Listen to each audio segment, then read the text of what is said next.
para lo cual, déjenme que comparte la pantalla.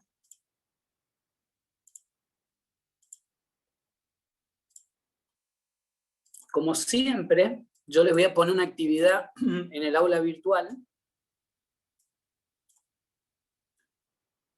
para que la hagan y vean si quedan dudas, y cualquier cosa vamos a estar en contacto por WhatsApp. Y de todas formas, mañana ya empezarían con este tema con Salguero, ¿sí? Que es uno de los temas. A ver, nosotros la materia la tenemos dividida en el análisis de los lugares geométricos de las raíces y diseño de control utilizando este método. Tenemos respuesta en frecuencia y variable de estado. Es decir, que con esto, más las dos clases que nos quedan, o sea, que nos quedan por delante, nos queda clase de compensación en adelanto, compensación en atraso, compensación en adelanto y atraso, y tal vez lleguemos a ver alguna cosita más de algún PID, todo, pero siempre hablando de el método del lugar geométrico de las raíces, va a ser lo que entraría en el primer parcial. Yo estuve mirando la fecha del parcial y van a ser prácticamente la última o la anteúltima semana de clases. ¿Sí? Lo vamos a tener en la misma hora de clase, el lunes. Vamos a abrir el Moodle. Todavía no he decidido si lo voy a tomar con tareas o lo voy a hacer directamente en el Moodle con respuesta tipo múltiples opciones. Obviamente todo lleva a desarrollo y tienen que subir el material probatorio. Es decir, van a salir ejercicios de, por ejemplo, un compensador o el modelo matemático de un sistema, donde ustedes van a tener que seleccionar cuál es el correcto y enviar una foto en PDF de cómo obtuvieron ustedes ese modelo matemático. ¿Sí? ¿Se entiende? Bueno, perfecto. Entonces, Mariano, la semana anterior, yo ya terminamos la clase, y mientras, entonces va a ser el día de la clase de Salguero, también podemos tomar el día práctico. Miren, yo no tengo problema. O sea, yo no tengo ningún problema por el día que quieran rendir. Pero el problema es que tienen que ponerse todos de acuerdo, ¿sí? A mí me parece mejor inclusive rendir un día que no haya clases, para que no perdamos la clase. De última, lo que podemos hacer, pueden rendir en el horario de clase del práctico para no perder una clase teórica. O sea, en lugar de rendir el lunes, rinden el martes. Y el martes no sería feriado. No sé qué opinan de eso. Puedo abrir el micrófono, ¿no? Bueno, perfecto. Entonces después lo resolvemos eso, ¿sí? Entonces, muy bien, David. Vamos a ir a la clase de hoy, que tiene que ver con el lugar geométrico de las raíces. ¿Sí? Permítanme que vamos a introducir en el tema, que esto viene a partir de la clase, no la última, sino la anterior, en donde vimos el comportamiento. Me queda entrar un par de personas que están. Donde vimos cómo se comportaban los sistemas a una entrada a escalón. O sea, a eso lo llamamos respuesta transitoria del sistema. Y una de las cosas que habíamos visto, por ejemplo, en sistemas de segundo orden, que después ampliamos nuestra mirada cuando hablamos de los sistemas de orden superior, que los polos que están más cerca del plano S son los que se denominan polos dominantes de la función de transferencia. Y esos polos van a determinar cómo el sistema se va a comportar en su etapa transitoria. Sabemos que una vez que finaliza el tiempo de la etapa transitoria, ya los polos no tienen nada que aportar, porque se hicieron cero los aportes de los polos, porque cada polo es un E a la menos zeta t. ¿Estamos hasta ahí? No quiero que se queden con duda con esta parte, que uno parece que es una charla, pero en realidad son los conceptos que hacen que todo lo que hablemos tenga sentido. Sí, porque las ecuaciones matemáticas y todo uno se puede olvidar, pero los conceptos tienen que quedar claros. Entonces, volviendo al tema, nosotros vimos que si íbamos cambiando. Esperen que tengo a alguien, a Requejo lo tengo en la sala de espera. ¿Dónde se la espera? Nosotros vimos que si de alguna forma íbamos cambiando la posición de polo y cero. No, Ignacio, no estaba grabando. Gracias por el aviso. Esperemos. Que apreté mal la tecla. Ahí está. Vamos a ir acá y vamos a poner a grabar. Bien.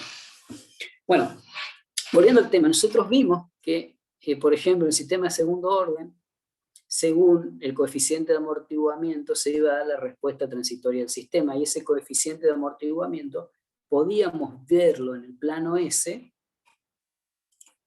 que acá tengo un gráfico, por ejemplo, este puede ser un polo.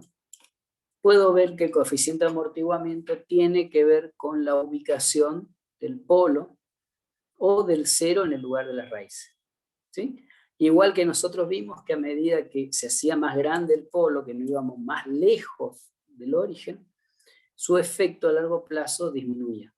Entonces los que estaban por acá se llamaban polos dominantes del sistema. Ahora sería interesante, piensen ustedes, contar con un método en donde yo pueda ver toda la evolución de mis polos y cero. Acuérdense que nosotros en una función de transferencia, vamos a la próxima fila, tenemos esta forma en la función de transferencia, y yo podría tener acá una K variable, por ejemplo, un potenciómetro, un amplificador, lo que ustedes quieran, que pueda hacer variar la respuesta del sistema. Al tener una ganancia K, que yo varío esa K, algo le pasa a los polos cero. Acuérdense que yo tenía un sistema de segundo orden, ¿sí? Si yo entro a variar la ganancia, ese sistema de segundo orden que pudo haber tenido los dos polos reales y distintos, puede pasar a tener los polos complejos conjugados. Y es más, si sigo aumentando la ganancia, inclusive puedo llegar a hacerlo inestable.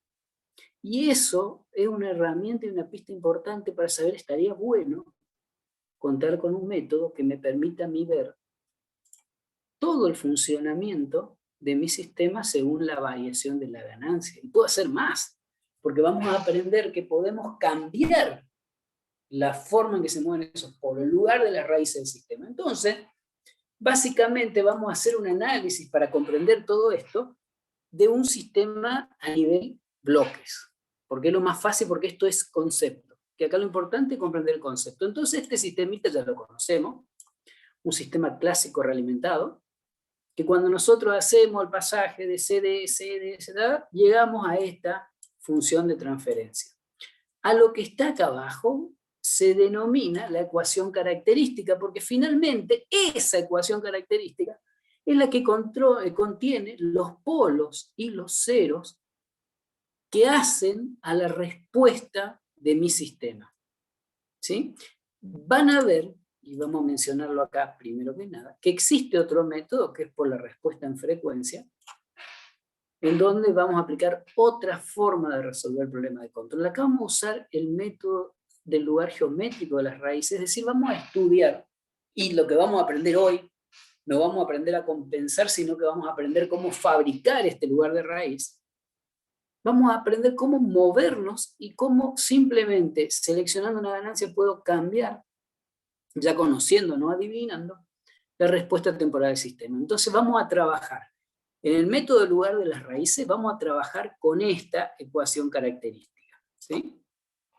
Que sería el denominador de mi función de transferencia.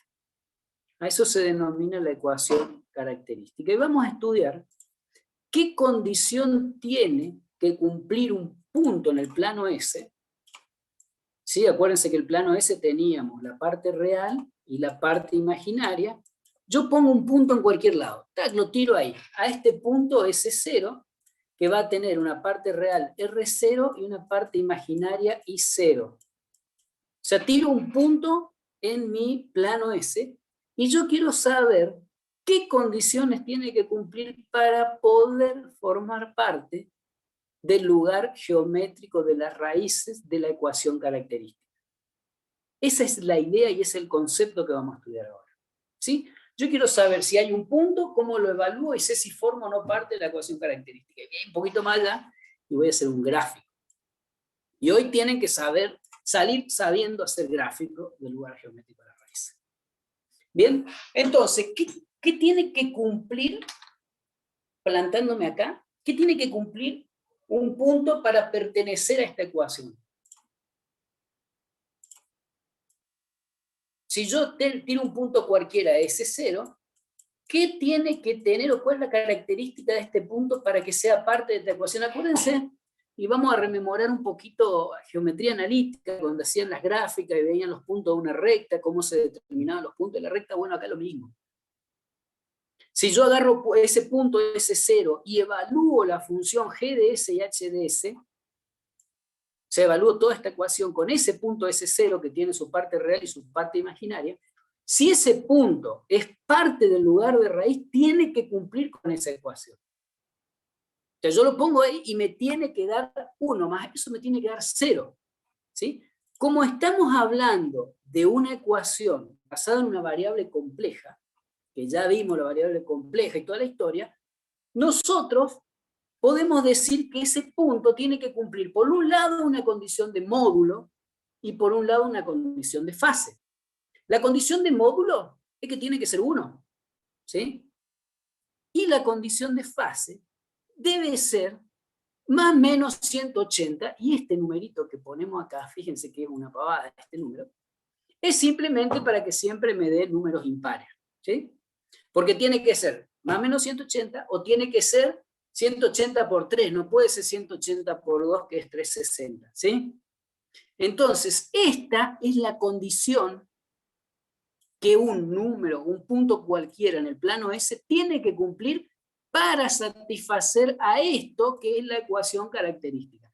Y si ese punto, ese 0, cumple con eso, existe un valor de K, de ganancia, que yo le pueda poner a mi sistema de control, que haga que el mismo trabaje en ese punto. O sea, de alguna forma yo puedo variar la ganancia K, esa que le puse en K de GDS por HDS, para que ese punto se convierta en el lugar de trabajo de mi sistema de control. Con el zeta que le corresponde, con el omega n que le corresponde, o sea, yo simplemente variando la ganancia. Eso es el lugar geométrico de las raíces. Es agarrar, tener el plano S, agarrar un punto y saber que pertenece o no pertenece a una raíz posible de mi función característica. ¿Por qué digo posible? Porque como vamos a ver el gráfico, implica trazar todas las infinitas o los infinitos números que componen los posibles lugares de raíces. Y después nosotros, seleccionando la ganancia adecuada, podemos conseguir que ese número sea exactamente el lugar donde está trabajando mi sistema de control. A eso vamos a apuntar. Pregunta hasta acá. ¿A alguien le queda duda? ¿Algún concepto que no hayan entendido? Profe, ¿qué implica que el sistema esté trabajando en un punto? Eso no me Eso queda es lo que vimos. Lo que implica es el épsilon, el épsilon que va a tener, o sea, el coeficiente de amortiguamiento, cómo va a responder.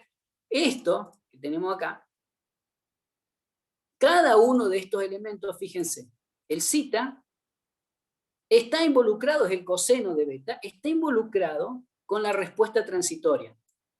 Y el zeta depende de dónde se ponga el polo.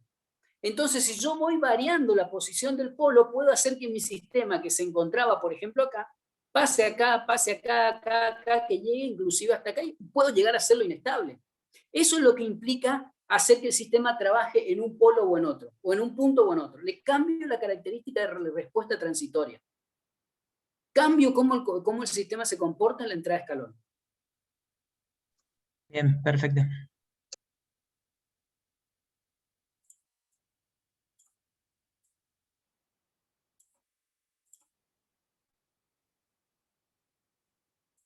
Bien, entonces si no tenemos muchas más preguntas, ¿a esto lo entendieron? Esto es una pavada, ¿no? Sí, se entiende perfecto, profe. Vale, y fíjense, tengan en cuenta lo siguiente, o sea, cuando ya dimos una vuelta es lo mismo, yo le puedo dar infinito valores de K, pero cuando yo mido, y eso va ahora, cuando yo mido, si yo paso de los 360 estoy volviendo a medir lo mismo, ¿no? Eso queda claro. O sea, yo puedo dar todos los K que quiera, pero es lo mismo. De acá vamos a tener en cuenta dos cosas importantes, fíjense. Primero yo tengo que cumplir con una condición de fase, que es la importante por ahora. Por ahora la condición de magnitud no me interesa, porque yo quiero hacer el diagrama del lugar geométrico de las raíces. Yo por ahora la condición de magnitud la puedo ajustar porque tengo un valor de ganancia acá que puedo ir de 0 a infinito, y a mí sí me interesa que el punto tenga la posibilidad, o sea, tenga la característica que puede cumplir con la condición de fase, que es esta. Esta es la más crítica, la condición de fase, que es la que tenemos que cumplir. Esta es la condición que tiene que cumplir el punto. Entonces vamos a empezar a ver cómo se va a ir trazando. Primero, el lugar geométrico de las raíces es el dibujo, el gráfico, que son líneas, que representan todos los puntos que forman las posibles raíces de mi ecuación característica, todos, digamos. Desde un valor de k igual a 0 a un valor k de infinito. Yo no puedo, sin modificar la estructura del sistema de control, o sea, sin modificar los ceros y los polos del sistema de control, yo no puedo tener un cero fuera de esas gráficas. ¿Está? ¿Cómo se miden los ángulos? Los ángulos se miden siempre en sentido antihorario y nos paramos. Esto, por ejemplo, un sistemita que tiene esta X un polo. Siempre el polo lo representamos con una X. ¿Sí? Si quieren representarlo con redondo, háganlo. Yo cuando se le corrige lo voy a poner mal.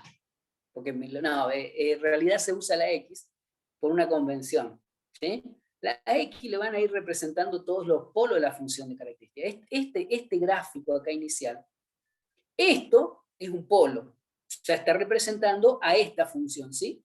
Tiene un polo en P1, tiene un polo en P2, siempre los polos complejos siempre aparecen como complejos conjugados, ¿sí? O sea, P2 y P3 tienen la misma parte real y son conjugados. Y tiene un polo más en P4, después tiene un 0 en Z1.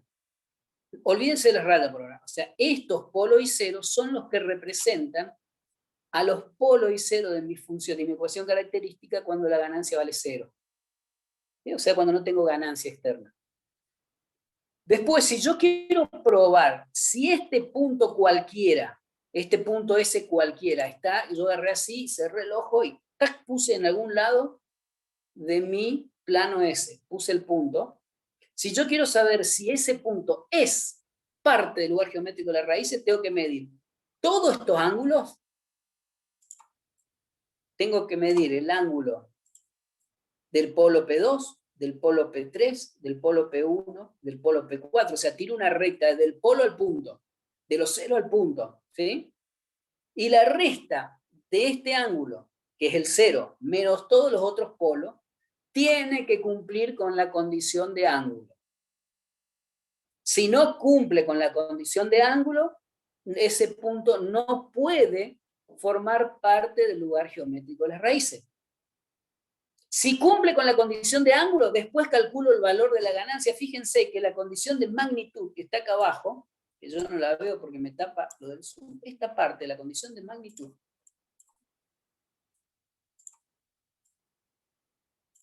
se cumple con este K que es genérico. Yo ese K lo puedo poner como un amplificador que tenga una determinada ganancia, entonces esa magnitud no me importa, a mí me importa que cumpla con la condición de fase. Si cumple con la condición de fase, la condición de magnitud se la hago cumplir variando el valor de K. ¿Bien? Entonces hasta ahora, ¿qué hice? Lo único que hice, agarré el plano S y representé todos los polos y los ceros originales de mi ecuación característica. Y una vez que estoy ahí, yo me puedo poner, si tengo muchísimo tiempo, a tirar cada punto y adivinar cuál es el lugar geométrico de las raíces. Bueno, para evitar eso, Evans generó una metodología para trazar el lugar geométrico de las raíces que me permite a mí contar con todo ese lugar de una sola vez. O sea, sigo pasos, siempre los mismos pasos, ¿eh? Bastante específico, y yo puedo lograr dibujar el lugar geométrico de las raíces. Profe, una ¿Damos pregunta. ahí? Sí. Que en ese caso, en ese filmino donde está ahora, Sí.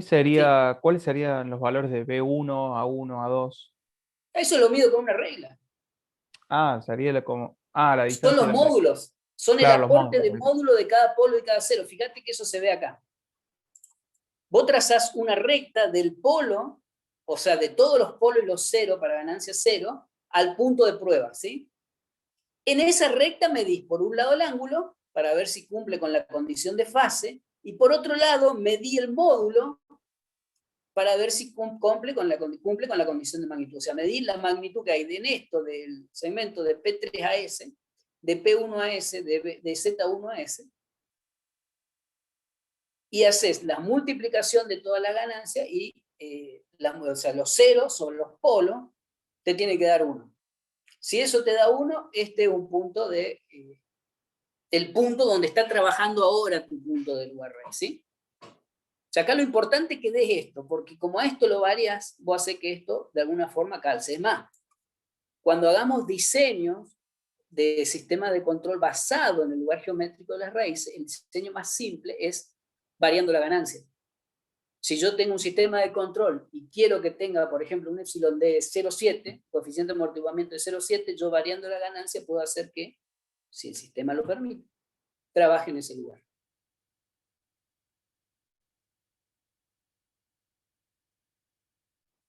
¿Estamos? Sí, profe, gracias. ¿Entendimos el concepto de lo que tenemos que hacer? Porque ahora, si no me equivoco, ya empieza a hacer los pasos matemáticos o mecánicos de cómo se hace. Esto es como un ejemplo nada más. Profe, una pregunta. Sí. El punto ese es aleatorio, ¿verdad? Si lo puede elegir en Ahora forma... sí, ahora es un ejemplo, sí. Ah, bien. Si no, dentro de los problemas es un punto específico, digamos. Dentro de cada formulación de las ecuaciones es un punto específico. Exacto. Vos sabés que yo te puedo pedir que haga un sistema de control y te puedo dar la ubicación de los polos dominantes. Te puedo decir, yo quiero que este sistema de control trabaje con un polo en -1 más o menos J3. Bien. Y vos diseñás el sistema para que trabaje en ese punto. De modo Ese tal es que el objetivo de esto.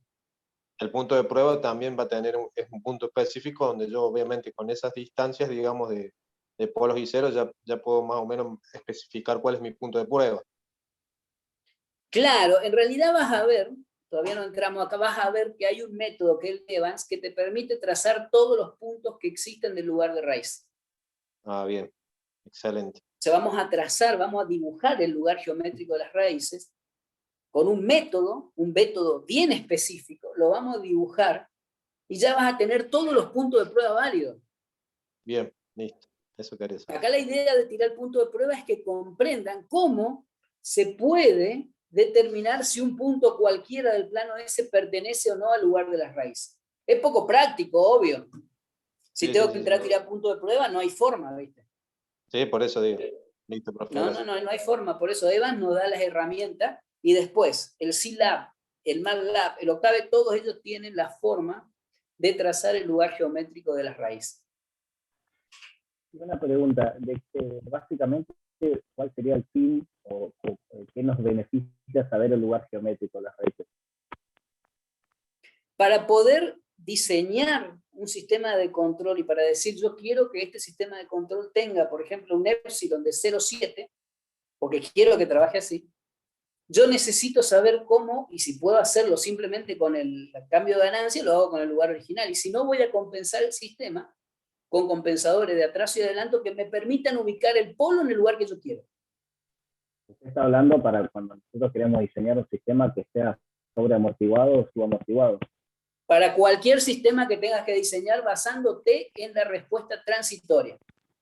Ah, ok, gracias.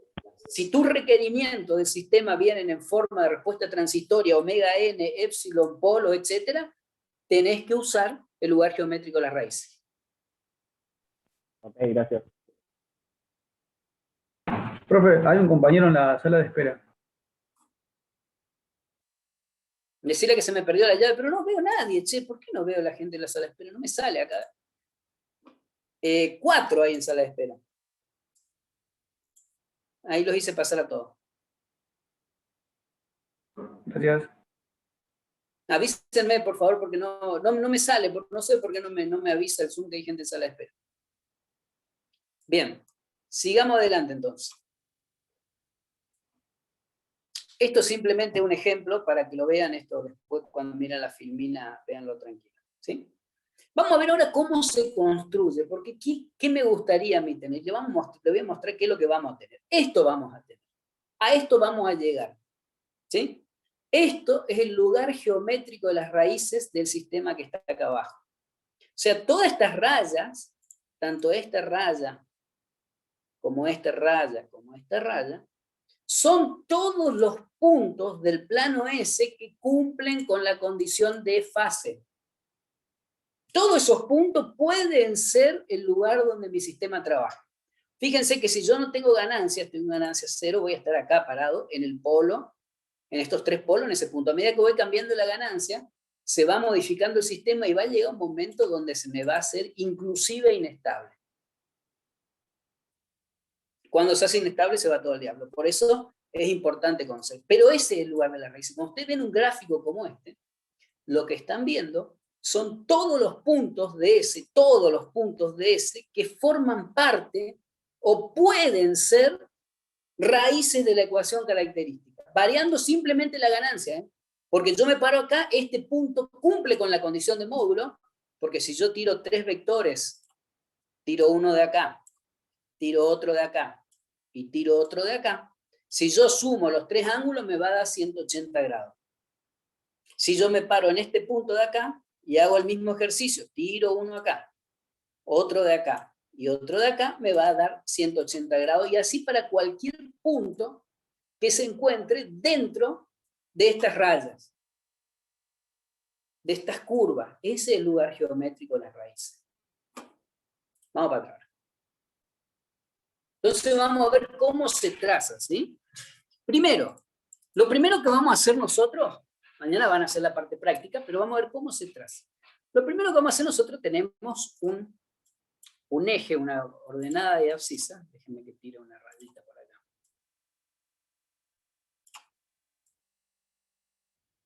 Lo primero que vamos a hacer, que es el lugar donde va a iniciar el lugar de las raíces, vamos a poner todos los ceros y todos los polos de la función característica. Como se encuentre con ganancia igual, así como está, digamos, sin tocar nada. Entonces yo voy a mirar los polos y los ceros y voy a poner con una X a todos los polos. Por ejemplo, puedo tener uno acá. Pues vamos a poner que teníamos todos polos reales, ¿sí? Y otro polo por acá. Y vamos a suponer que tengo también un 0, para no dejar solito un solo polo, ahí tenemos un 0.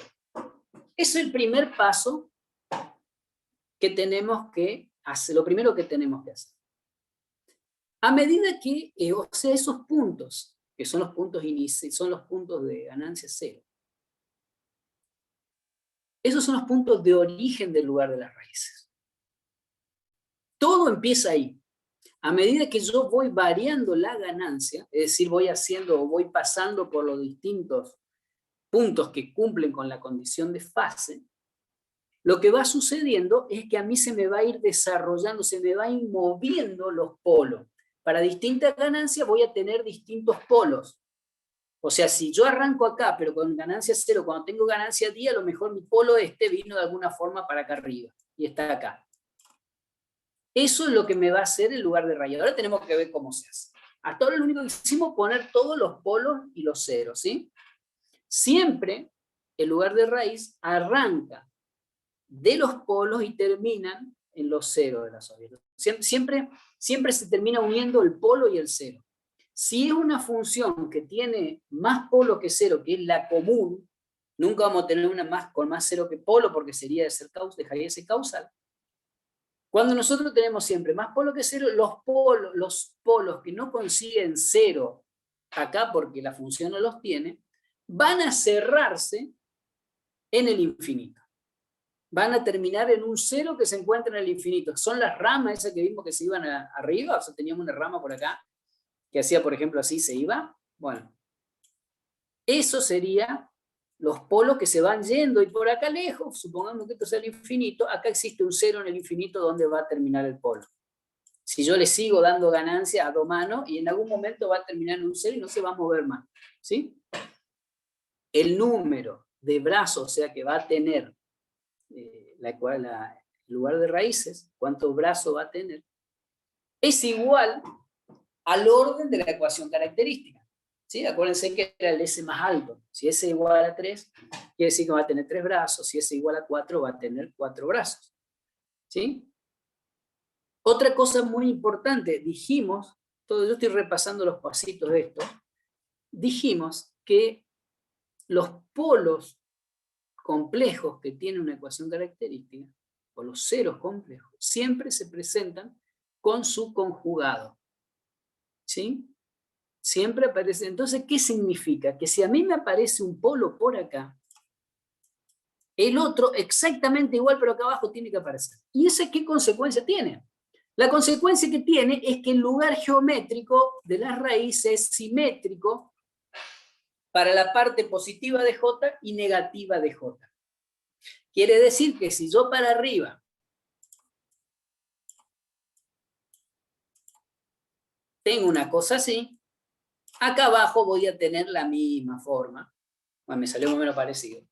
Pero van a ser siempre simétricos, tanto en la parte positiva como en la negativa.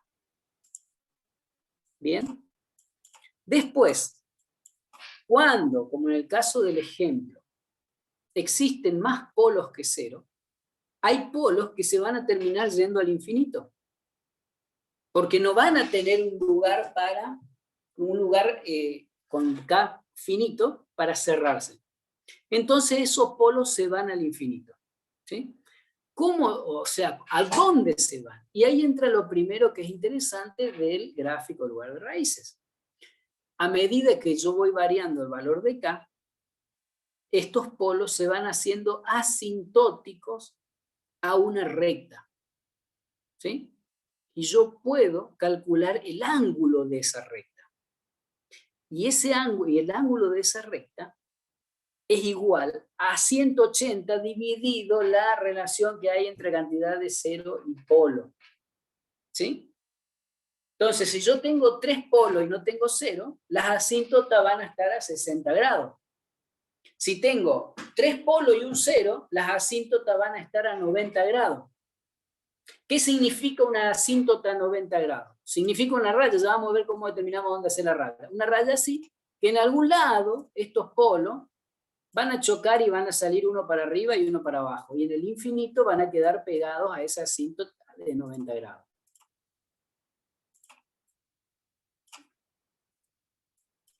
¿Vamos hasta ahí? O sea, ya tenemos el ángulo de las asíntotas. 180 menos el número del polo dividido el número de cero. ¿Por qué aparece el 1 más K? Porque en realidad te da primero 60, después te va a dar 180 y después te va a dar 240 y después se va a repetir.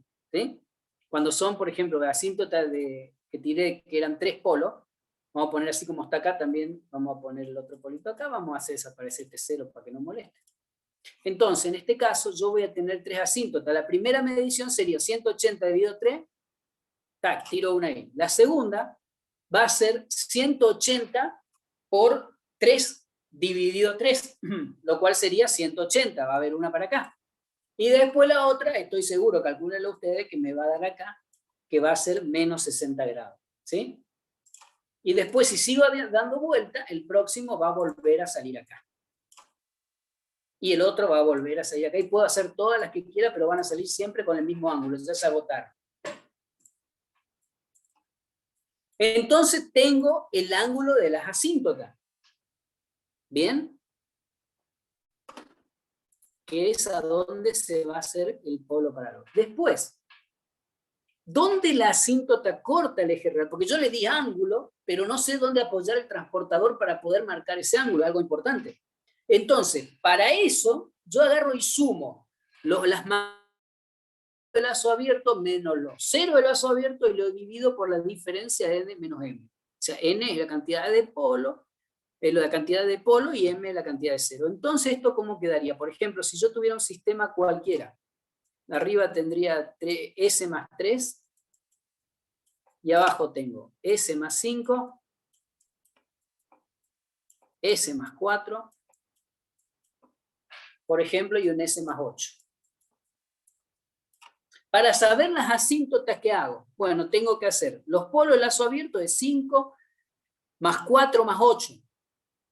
Es lo primero que va acá. 5 más 4 más 8 menos los 0, que es 3. O sea que sería 12, 17 menos 3. Dividido la diferencia que hay acá, tengo 3, dividido 2. Y este número que me da es el lugar en donde voy a apoyar el transportador para medir los ángulos, porque en ese punto es donde la asíntota va a cortar el eje real. En ese punto es donde la asíntota va a pasar y va a cortar el eje real. Y ahí me paro con el transportador y mido los grados para las asíntotas. ¿Estamos? Sí, profe, se entiende. ¿Vamos bien? Perfecto. Vamos a agregarle, vamos a seguir haciendo para dibujar todo. Tenemos las asíntotas, que no es poco, ¿eh? Ya tenemos una asíntota tirada. Justo me borró la rayita roja. Ahí está. Vamos a tirar de nuevo las asíntotas para este punto. Bueno, ahora a mí me interesa saber, en el eje real, porque fue donde tenían yo los polos de la ecuación característica al principio. Olvídense, si yo tengo polos fuera del eje real, no cuentan. Vamos a ver en dónde o en qué parte del lugar de raíces sobre el eje real existen puntos de prueba que cumplen con la condición de fase. O sea, ahora vamos a mirar, vamos a concentrarnos en este eje, ¿sí? Entonces, para saber en dónde va a haber lugar de raíz en ese eje, lo que voy a mirar yo es la cantidad de singularidades que tengo a la derecha del punto de prueba. Yo me paro en este punto. ¡Tuc! Me paro ahí.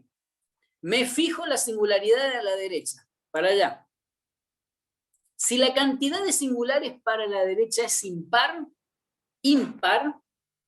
esa parte del eje real es lugar de raíz. Si la singularidad a la derecha es par, no es lugar de raíz. Quiere decir que este punto, fíjense que tengo una sola singularidad, este punto es lugar de raíz, que me está diciendo que acá, que en esta parte, en toda esta parte, va a ver el dibujito del lugar final, el del lugar de las raíces. Fíjense que si me paro en este punto de prueba, acá no hay, porque el lado derecho tengo dos polos, lo cual lo hace par.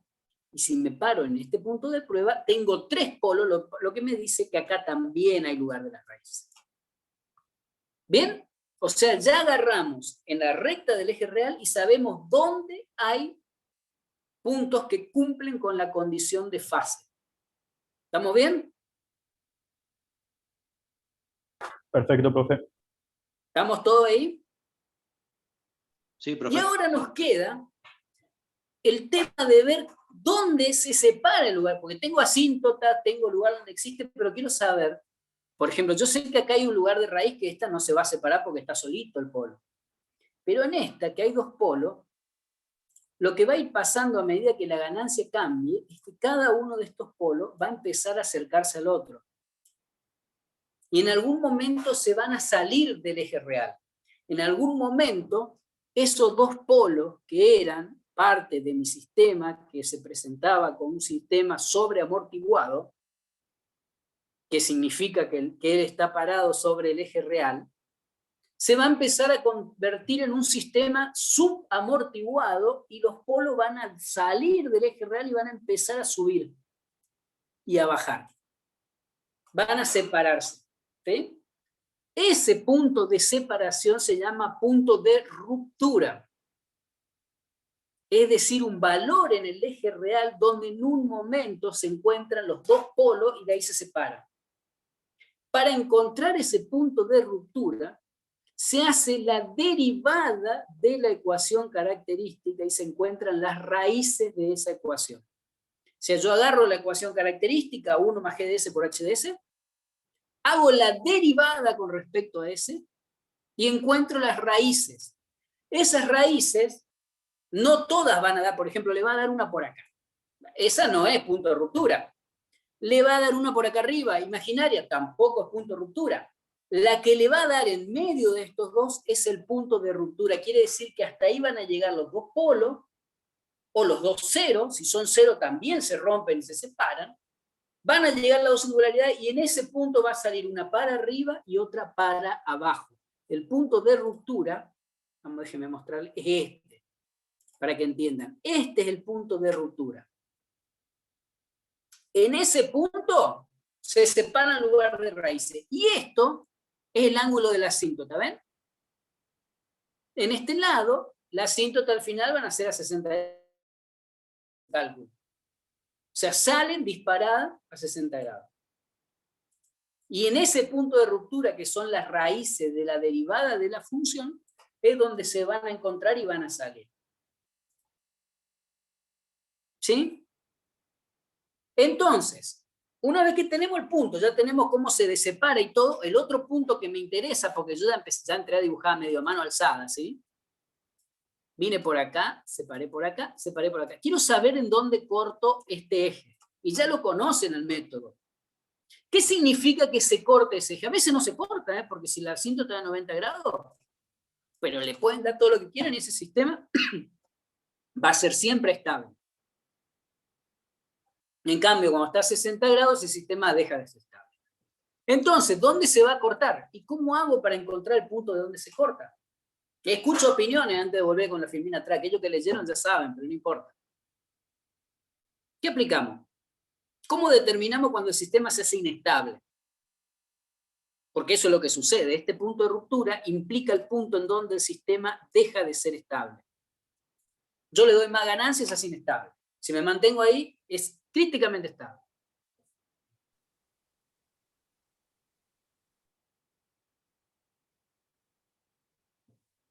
Voy a poner en pausa porque lo voy a dejar pensar y para que no esté...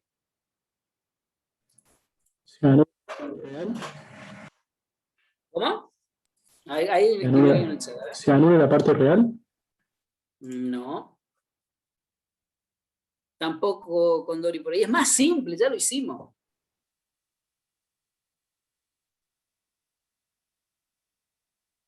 Le hicimos un ejercicio en eso también.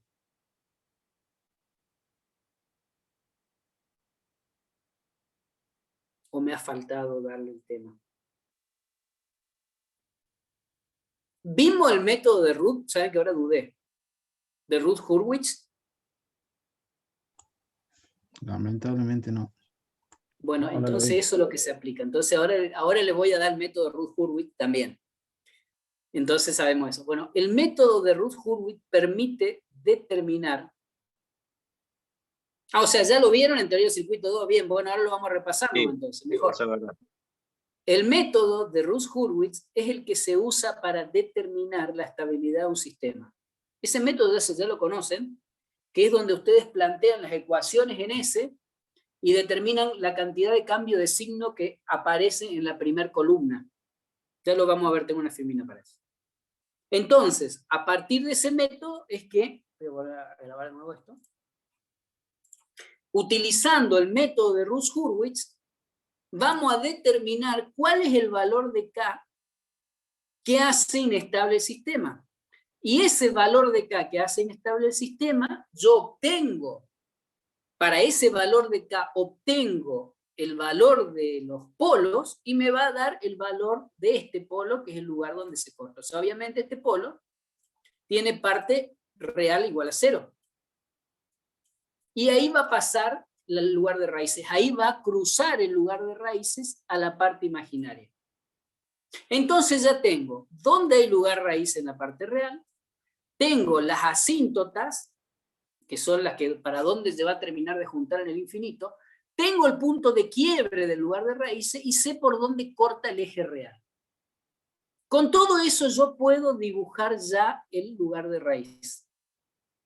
Ese es el método que desarrolló Evans, para que nosotros podamos dibujar el lugar de las raíces, y a partir de acá, fíjense que bueno, porque yo agarro este punto, quiero que mi sistema trabaje acá. Bien, ¿qué hago? Mido la distancia que hay de cada uno de los polos a este sistema, o uso el Scilab o el MATLAB y me paro en ese lugar y me da el valor de K que tiene el sistema, pongo ese valor de K y mi sistema va a trabajar acá. Es decir, se va a comportar como un sistema subamortiguado con un determinado épsilon. Profe, una pregunta. Si yo sigo aumentando el valor de K, puedo llevarlo más hacia acá y voy a tener menos amortiguamiento. ¿Sí?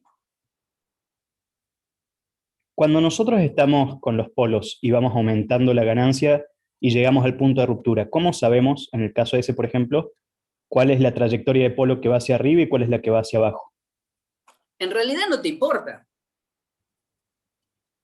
No te importa porque en ese punto los dos polos se unieron, o sea, no tiene importancia, porque los dos van a ser iguales. Acordate que son complejos conjugados, son iguales.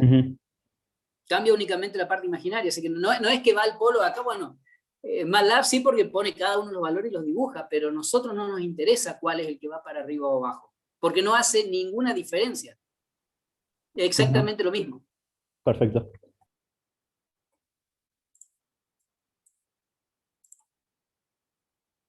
Fíjense que esto es del MATLAB. Scilab tiene algo exactamente igual, solamente que en Scilab, en lugar de llamarse root locus, se llama RLOCU en MATLAB, en el Scilab se llama Evans. Ya vamos a hacer un tutorial para hacerlo en Evans. Fíjense que si ustedes ponen la grilla, todas estas rectas que ven, todas estas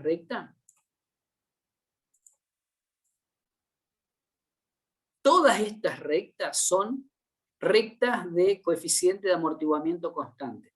Si yo quiero que tenga 0,7, me paro acá. Si quiero que tenga 0,16, me voy a parar acá. Y en las herramientas de software ya nos va a dar el valor de K directamente. También hay un último paso del diagrama lugar geométrico de las raíces que, fíjense, esto te da directamente el punto, ¿no? Mire que la ganancia 0,47. Hay un paso del lugar geométrico de las raíces para saber exactamente cómo sale el dibujito esta parte. Quiero que lo sepan, pero no lo vamos a aplicar nosotros, y no se los voy a pedir. ¿Cómo se mueve? ¿Cómo es el dibujito? ¿Cómo es el ángulo de salida? ¿Saben que si antes tiraban puntos de prueba o sea, vienen acá y empiezan a tirar puntos de prueba cerca de este lugar hasta que encontraban alguno que era el lugar de raíz y hacían pasar por ahí la línea? Hoy en día, con las herramientas de cómputo que hay, es suficiente con que ustedes sepan trazar a ojo, así como está, o sea, a ojo, aplicando el método, porque quiero que lo comprendan bien el método, y la parte final, por lo menos ahora que es virtual, después veremos cuando sea presencial cómo podemos hacer para que puedan usar la herramienta de software. La parte final del lugar de raíces pueden terminar de hacerlo con los comandos de software propio de las herramientas, ¿sí?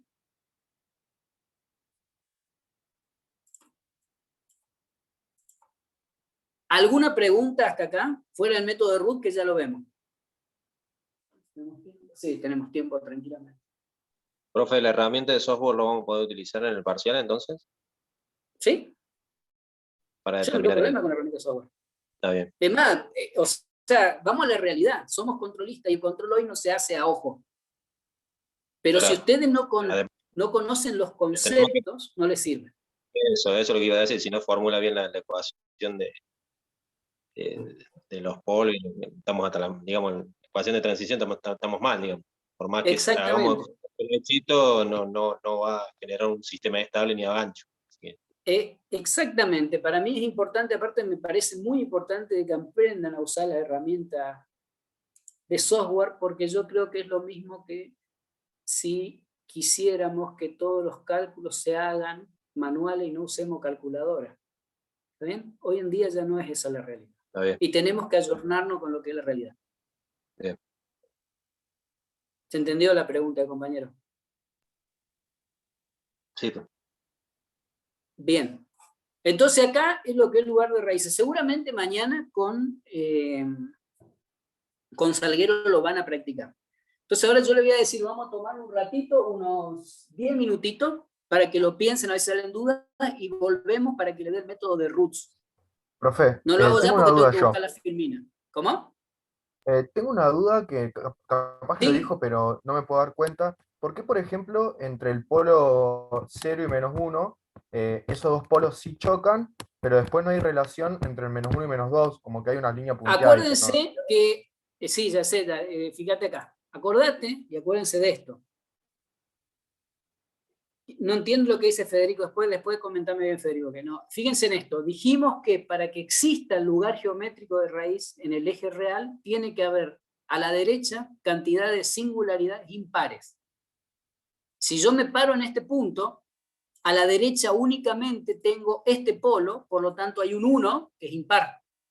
Si me paro en este otro punto, a la derecha tengo 2 polos, por lo tanto es par, y acá no hay lugar de raíz. Si me paro en este punto, a la derecha tengo 3 polos, y ahí sí hay lugar de raíz. Ah, listo, perfecto, ahí está. Gracias. Bien, no entiendo tu pregunta, Federico. El script no reemplaza nada. Ustedes pueden usar la herramienta, pero tienen que imprimir la hoja y hacer el diseño. O sea, tienen que buscar el valor de K, tienen que buscar el ángulo, etc. Lo que yo no les voy a pedir es que me hagan este dibujito tirando puntos de prueba alrededor. ¿Se entendió, Federico? Bien, perfecto. Bien, ¿alguna otra pregunta? Yo les voy a subir también al final de la clase una guía para que hagan lugares de raíz, ¿sí?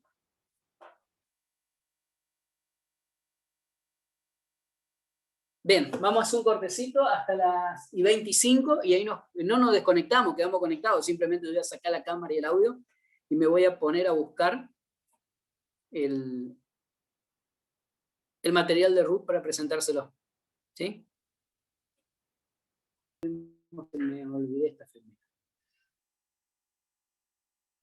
No había... Le voy a pedir que ustedes me avisen con nombre o algo que no vi. Bien. ¿Están ahí? Seguimos, ¿no? Sí, profe. 1, 2, 3, probando. ¿Están todos ahí? Bien. Vuélvanse a aquellos que se fueron a algún lado.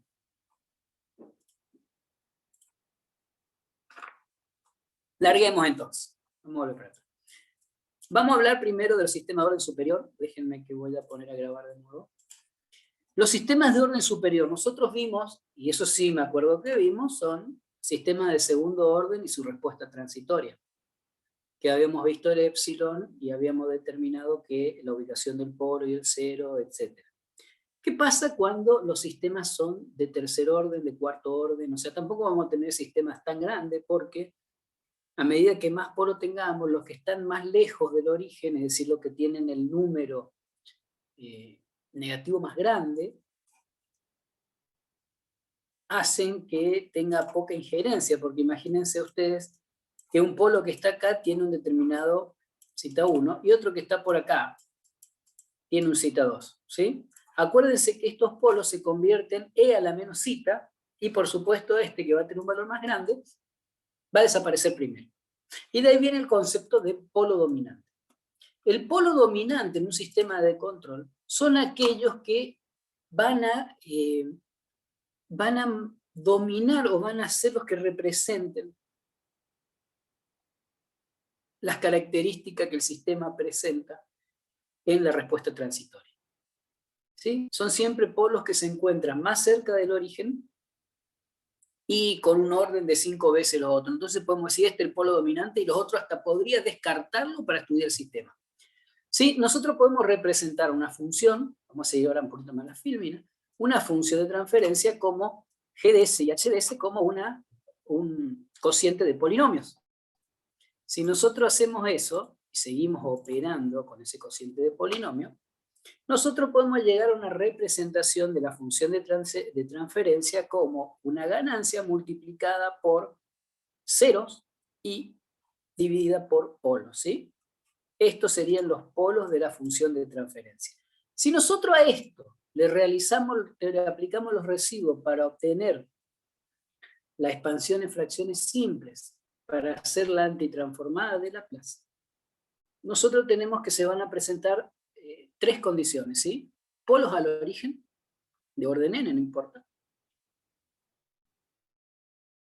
que no están en el origen, y polos complejos conjugados. Ambas, o sea, las 3 formas sabemos llevarla a una función del tiempo. Entonces nosotros sabemos, vamos a analizar simplemente esto como que son todos polos reales, van a estar, y acá está lo que habíamos visto. Van a aparecer coeficientes, que son los residuos, aparte el residuo, si el polo está muy cerca del cero, se hace muy chiquito, por lo tanto el aporte del polo es chiquito, que van a quedar elevado a la parte real, a la menos la parte real multiplicada por el tiempo. ¿Qué significa esto? Que cuanto más grande sea el valor este que aparece acá, más rápido el efecto de este polo, que sería el polo, en este caso el polo J, va a tener en mi sistema. Por eso los polos dominantes son los que se acercan más al origen, en donde el valor numérico es más chico, porque dura más tiempo. ¿Sí? Bueno, acá tengo un ejemplo más largo. Porque fíjense, esta por ejemplo sería la forma de un sistema, este tiene 3, 1, 2, tiene por lo menos 3 polos. Más parecido, o es bastante parecido a un sistema de orden. Entonces, si nosotros tenemos los polos dominantes, podemos decir que ese sistema, si yo modifico la posición de esos polos dominantes, va a tener la respuesta que yo necesito. Y eso lo hacemos ahora que saben con el método de lugar de las raíces. ¿Sí? Fíjense, que yo a este mismo sistema le agrego un polo mucho más grande, de valor numérico mucho más grande, en este caso está ubicado en 20, y fíjense que la respuesta real del sistema, de uno y de otro sistema, prácticamente son lo mismo. Acuérdense que esto sería algo ideal si tuviera todos los instrumentos ideales, no importa, en la realidad estos dos sistemas van a medirse exactamente igual. Ahí viene el concepto de polo dominante. Son aquellos polos que marcan el comportamiento en la parte transitoria de mi sistema de control. Y son los que se encuentran más cerca del origen. Que sean 5 veces más chicos, que el siguiente polo ya lo convierte inmediatamente en polo dominante y al otro un polo que podemos despreciar porque su efecto desaparece muy rápido de la respuesta transitoria. Porque ese E a la menos se va rapidísimo y desaparece y se hace 0. ¿Bien? Esto es lo que habíamos visto antes, de cómo transformaba complejo conjugado, no hace falta, y vamos a ir, acá tienen el lugar de raíz, se ven lo que ya vimos, en donde tenemos cómo se van comportando los ceros y los polos, según la cantidad de cero y polo que tengamos. Estos son de los dos que presenté antes. Vamos a repasar, como ahora ya sé que vieron en teoría del circuito, vamos a repasar el método de Routh-Hurwitz. El método de Routh-Hurwitz me permite a mí determinar cuándo un sistema tiene polos, o tiene raíces, la ecuación característica tiene raíces en el semiplano derecho. Sabemos que el semiplano derecho es el que causa inestabilidad, porque las E a la menos pasan a ser E a la más, y en este lado la respuesta del sistema se va al infinito, mientras que de este otro lado se atenúan. ¿Sí? Cuanto más lejos nos vamos, esto se atenúa más rápido. Pero de este otro lado, que es el semiplano derecho, la respuesta crece a medida que pasa el tiempo. Por eso se hace inestable. Entonces nosotros vamos a agarrar únicamente el denominador de la función de transferencia, que es la ecuación característica. ¿Sí? Esa ecuación característica, el denominador de la función de transferencia, es el que vamos a analizar con el método de Routh. ¿El método de Routh de qué consta? Nosotros agarramos la ecuación y vamos a armar una especie de, no es una matriz, sino es un arreglo, en donde vamos a poner los coeficientes de las distintas S, y vamos a ir creando los siguientes datos a partir de siempre la misma ecuación. ¿Sí? Nosotros vamos a empezar con el coeficiente más alto, es decir, S a la n, en donde vamos a poner S a la n, S a la n menos 2, S a la n menos 4 y S a la n menos 6. Todas las pares. Del otro lado vamos a poner S a la n menos 1, a la menos 3, a la menos 5, a la menos 7. O sea, siempre vamos a llevar en un lado las S pares y en el otro lugar las S impares. ¿Sí? En este caso serían la S de 0, que sería el coeficiente más alto, después vamos a saltearnos el que sigue, y si no está el que sigue, lo mismo yo voy a ir a la S al cuadrado. Vamos a suponer que estamos parados en ese, que tenemos un polinomio de S con S igual a 6, ¿sí? El primero acá va a ir el que está multiplicando S a la sexta. El segundo, el que está multiplicando S a la cuarta. El tercero va a ser el que está multiplicando a S al cuadrado. Y abajo, en la segunda fila, voy a poner los negativos. Los impares, no los negativos, los impares. Si tenía a la 6, el de abajo va a ser a la 5, a la 3, a la 1. Y así voy a armar las primeras dos filas. Una vez que armé las primeras dos filas, tengo que generar los siguientes coeficientes. El coeficiente de la tercera fila lo voy a generar multiplicando A1 por A2, le resto A0 por A3 y lo divido todo por A1. Y eso es B1. Cuando voy a B2 es A1 por A4, A0 por A5 dividido A1 y pongo B2. Después A1 por A4, A0 por A5 dividido A1 y va B3. Y siempre así, siempre A1 queda como pivot. ¿Sí? Después voy a pasar el de abajo, y bueno, el que va a pasar el pivot ahora va a ser B1. Y después voy a pasar a C1, y C1 va a ser pivot, y voy a armar hasta que llegue a S a la 0. ¿Sí? Cuando termino de hacer todo ese arreglo, que siempre es un cálculo, voy a mirar si se producen cambios de signos. Únicamente me interesa esta columna. Si se produce un cambio de signo, quiere decir que hay un polo o un 0, o sea que en este caso serían 0, un 0 en el semiplano derecho. Y el sistema es inestable. Según la cantidad de signos que se cambien cuando los entro a contar, me va a dar a mí la cantidad de polos que se encuentran en el semiplano derecho. Ese es el método o el criterio de Root. ¿Dónde se hace útil? Hoy en día yo pongo Root en la máquina, escribo locus, o sea, root, en realidad es más largo, o sea, raíces. Yo lo pongo en raíces y me va a dar los polos y los ceros, y ya está, listo, no me hace falta. Antes no era fácil calcular el valor de los polos y las raíces, o sea, yo las raíces era un tema, un polinomio de grado 5 ya era mucho más complejo. Entonces, este método, que es bastante automático, porque es automático, me permite a mí rápidamente saber si el sistema va a ser inestable o estable, sin calcular y sin conocer los polos, ¿no? En el caso de los ceros, discúlpeme. Sin conocer los ceros, las raíces yo ya sé si va a ser estable o inestable. Si tiene raíces en mi plano positivo, es inestable. Y Root me lo dice, pero no me dice el valor de la raíz, pero no me importa. Ahora, ¿dónde se hace interesante? Se hace interesante, bueno, acá tienen los casos especiales de Root, que son fáciles de comprender, que se los voy a dejar para que lo vean, y cualquier duda lo vemos el lunes que viene, me preguntan. Están bastante bien descritos. El uso más interesante de Root no es esto. El uso más interesante de Root es este, donde aparece un valor K sin número en la ecuación o en la función de transferencia directa. O aparece el K que dijimos, la ganancia que vamos a variar en mi sistema para ver qué pasa. Cuando aparece K, a mí el K me aparece como un símbolo, como una letra que puede tomar cualquier valor. Aplico Root, y fíjense que me va a quedar, cuando aparece K en la primera fila, en la primera columna, me permite a mí calcular el valor de K que hace inestable el sistema. Fíjense que en este caso, si K tiene que ser menor que 14 novenos o mayor que 0, y mayor que 0 y menor que 14 novenos. Si yo hago K igual a 14 novenos, se produce el polo, y entonces ese es el punto que cruzo el eje real. En ese punto cruzo el eje real. Entonces yo planteo Root, y el valor de K lo voy llevando hasta que se me forma en la primera fila, en la primera columna. Cuando aparece K en la primera columna, es donde yo tengo que determinar el valor de K que me lo hace inestable. Con ese valor de K que me lo hace inestable, lo pongo acá en la ecuación principal y calculo las raíces. Y esas raíces me dicen dónde corta el eje real. Eso es el uso de Root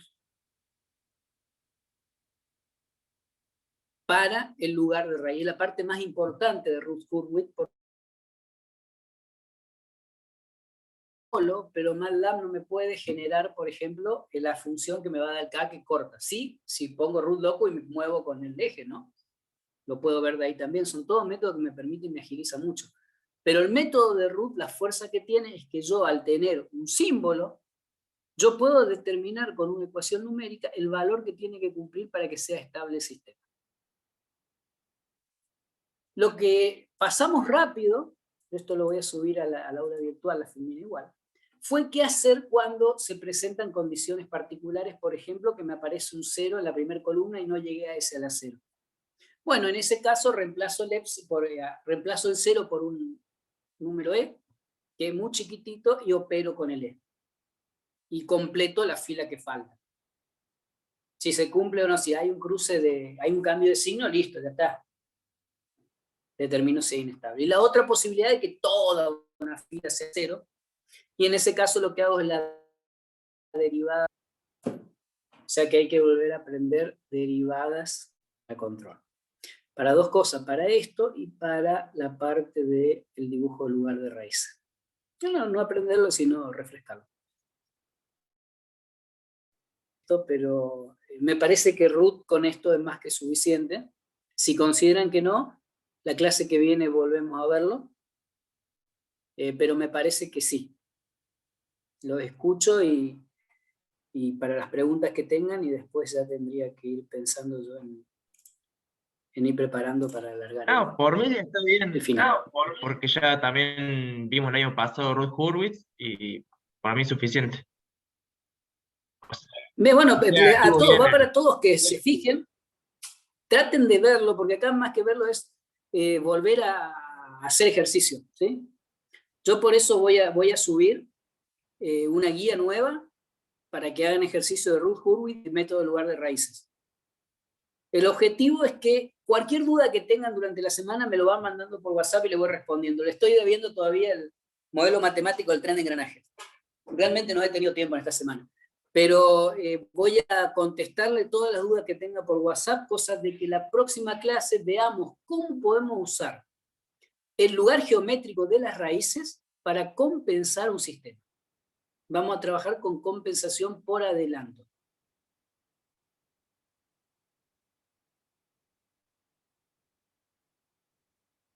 Bien, les voy a pedir,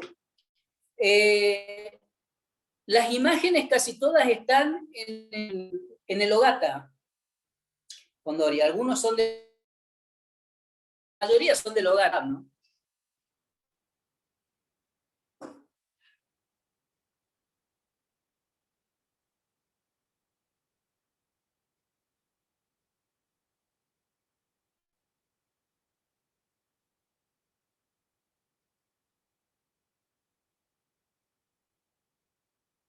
La bibliografía de cabecera que estamos usando es MATLAB, perdón, el Ogata.